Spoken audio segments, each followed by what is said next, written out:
This is a programme about abstract art. It's a subject that can be as heavy or as light as you like. For me, it's just natural, because I'm always doing it, so I'm thinking about it all the time. But I also think about basic questions that many people have.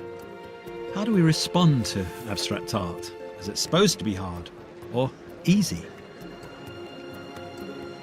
Is it about something, or does it exist entirely on its own? You see abstract artists chucking paint around. Why be so vague? But then when they're precise, how does that help? These could seem unanswerable questions, but abstract art has been around for 100 years now and is an ongoing thing. By exploring the private world of living abstract artists and looking at some key figures from abstract art's history, I'm going to show you that in fact there are answers.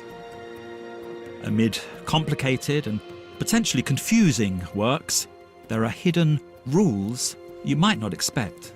Hey. The history of abstract art is really a history of experiment, so a lot of things come up for experimentation. You know, you've got colour theory art, people who do very honourable and serious type of art based on scientific ideas of what makes colours zing together. And then you've got abstract art, which is all about accident. But all of them are trying to find some kind of visual metaphor which will be rich enough for what one might call reality.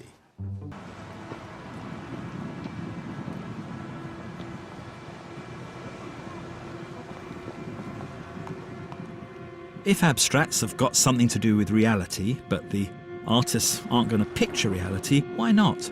And what reality are we talking about? People's sense of what was real was up for grabs because everyday existence was full of rapid change caused by science. Artists saw spirituality as both a challenge to the power of science and a way of harnessing it.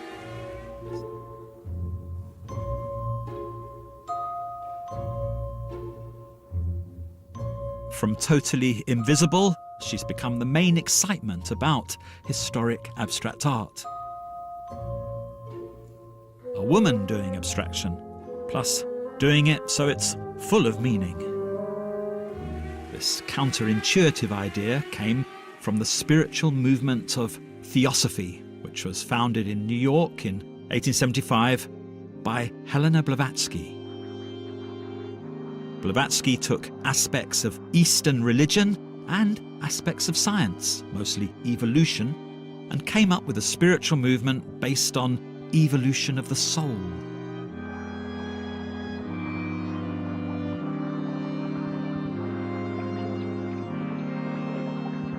Abstract art started at the very peak of Theosophy's popularity. People thought spirituality was like X-rays or infrared radiation or electricity. It could be revealed.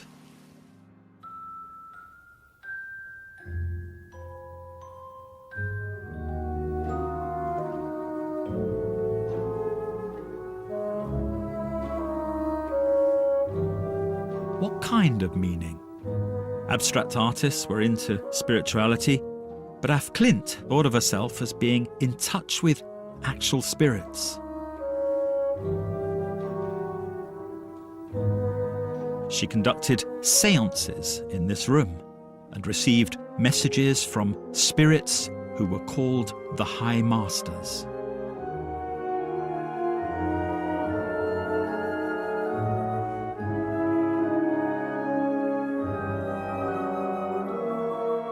She produced 23,000 pages of notes, working out what the High Masters were telling her to paint.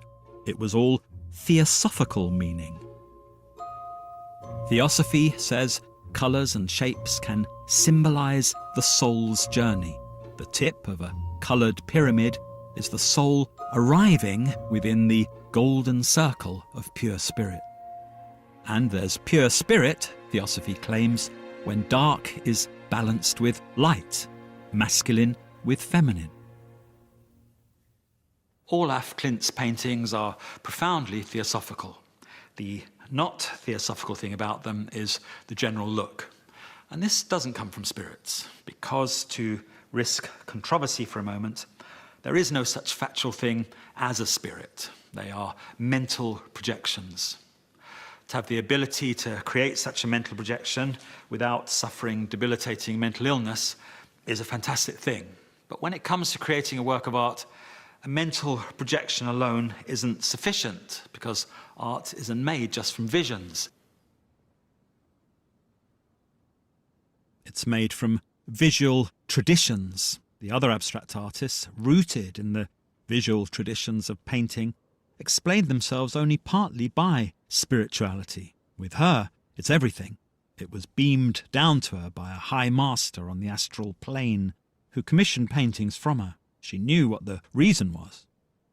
So that those down on the earthly plane, if they've enlightened themselves enough, might benefit from them.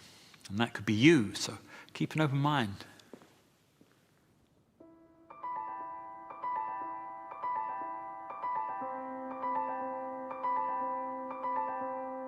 It was only recently, decades after her death in 1944 at 82, that Af Klint became known.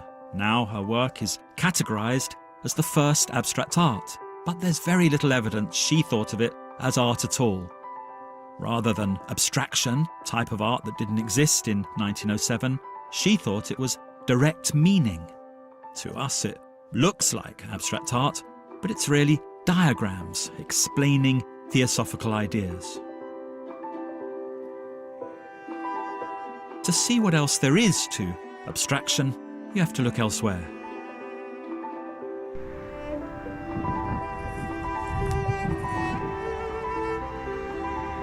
The Russian artist Vasily Kandinsky is the lord of abstraction. He said it was created from inner necessity, and it didn't need nature to picture. It contained all of nature anyway, just in abstract art's shapes and colours.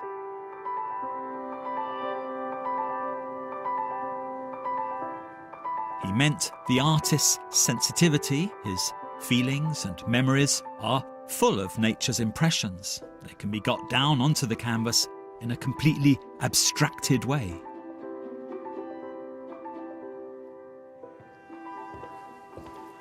This is a painting by Kandinsky from 1912. Its title, Painting with Black Arch, encourages you to think about only what you're seeing. That black arch is unmistakable. But Kandinsky knows that seeing art is a heightened seeing. It's made loaded by you being very visually alert and by your thoughts and expectations being primed by some kind of theory. The Book of the Lord is called On the Spiritual in Art. Kandinsky published it in 1911, and it was read throughout Europe. It was the first moment of abstract art becoming widely known. Like Hilma af Klint, Kandinsky was inspired by Theosophy's notion of a coming new age of the great spiritual. Kandinsky's artistic approach was different to Hilma af Klint's, though.